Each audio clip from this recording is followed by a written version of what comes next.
The air inside Terah's workshop was thick with the smell of freshly hewn cedar, and incense. This space functioned as a high-stakes inventory room for the gods of Babylon when a wealthy, silk-clad man entered and pointed a heavy, ringed finger at a massive stone statue. He came for a commercial transaction. He told the young man working the stool he wanted to buy it. That was Abraham. Abram didn't flinch. He looked at the customer with deadpan calm and quoted the price. 5 mains of silver, but before the man could hand over his coin purse, Abram abruptly shifted the tone, asking, "How old are you?" The man blinked, confused, and replied that he was 50 years of age. Abraham stood up and placed his hand on the cold, freshly carved head of the idol. He presented a simple, devastating reality. The man was 50 years old yet. He was about to bow down and worship a block of stone that Abraham had finished carving that very day. The customer's hands froze on the drawstrings of his curse. The blood drained from his face.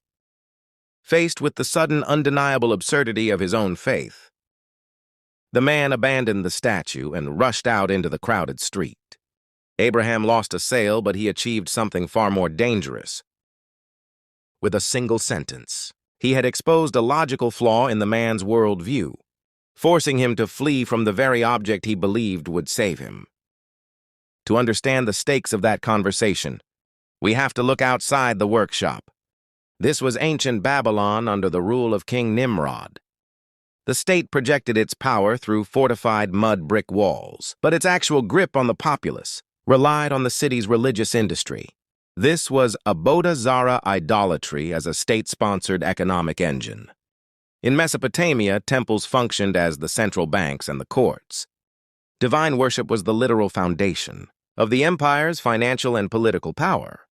The hierarchy of these gods was determined by material cost. A deity hammered from pure gold or heavy silver carried more influence than a block of wood. To the public, the price of the materials dictated the level of protection the god could provide. Abraham's father Terah was a master craftsman of these unblinking manufactured products. He was a high-ranking official because he supplied the tools of control, lifeless objects that the populace believed held the power over their survival. In Nimrod's Babylon, questioning an idol was a capital offense. To doubt the statue was to threaten the state's bank and challenge the king's authority. Abraham was done waiting for the world to wake up. He grabbed a length of coarse rope from his father's workbench, cinching tight slipknots around the necks of several wooden idols. He hauled them out of the shop and dragged them face down through the dirt, dung, and jagged cobblestones of the Babylonian streets. He shouted to the horrified onlookers, demanding to know who would buy a god that offered no profit to its owner. The crowd parted in fear. Then an old woman, her clothes disheveled and face streaked with tears, pushed through the throng. She threw herself into the dust at Abraham's feet, begging him for a new large god to worship. Abraham stopped and asked her what had become of the previous statue she had purchased from his family. Through her sobs, she explained that thieves had broken into her home and stolen it while she was at the bath.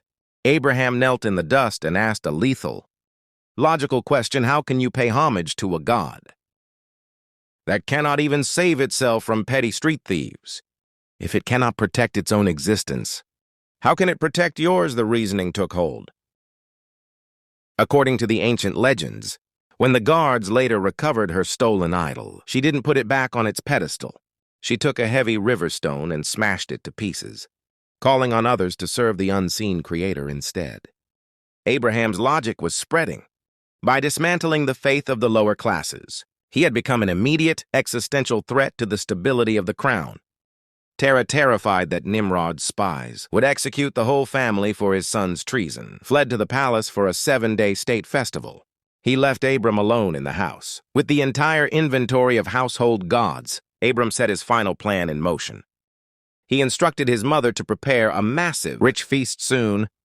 The stifling heat of the house was filled with the smell of roasted meat and wild desert herbs, served on heavy clay platters. He carried the steaming food into the hall and placed it in front of the stone and metal figures.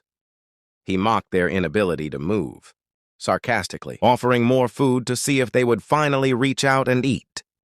The absolute, unyielding silence of the idols was the only proof he needed. The gods stood paralyzed in their own impotence, and Abraham's mockery turned into a consuming fury. He grabbed a heavy iron hatchet used for chopping firewood. He moved through the hall like a hurricane, smashing and pulverizing the deities of Babylon. Within minutes, the immaculate, polished floor was hidden beneath a mountain of debris.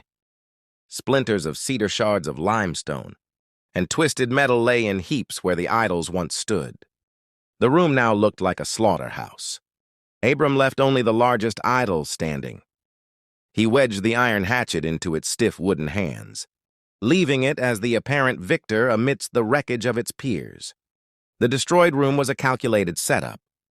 Abraham had created a scene that would force his father to choose between his business and the truth. Terah returned from Nimrod's festival and heard the crunch of broken stone under his sandals. He rushed into the hall and stopped in shock. His life's work and his fortune had been reduced to a pile of recognizable debris. He screamed at his son in a purple-faced rage. Abraham stepped calmly into the room. He offered an audacious explanation. The gods had fought over the savory meat, and the largest one had taken the hatchet and slaughtered all the others.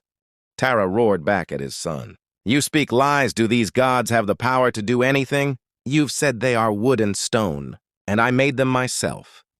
Abram dropped the feigned innocence and stepped closer to his father. He delivered the final lethal question.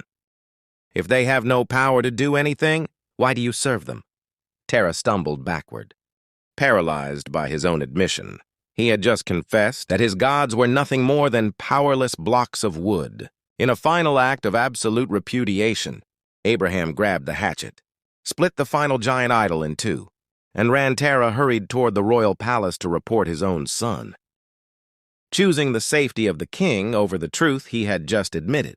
But inside the ruins of that shop, the logic of Babylon had been dismantled.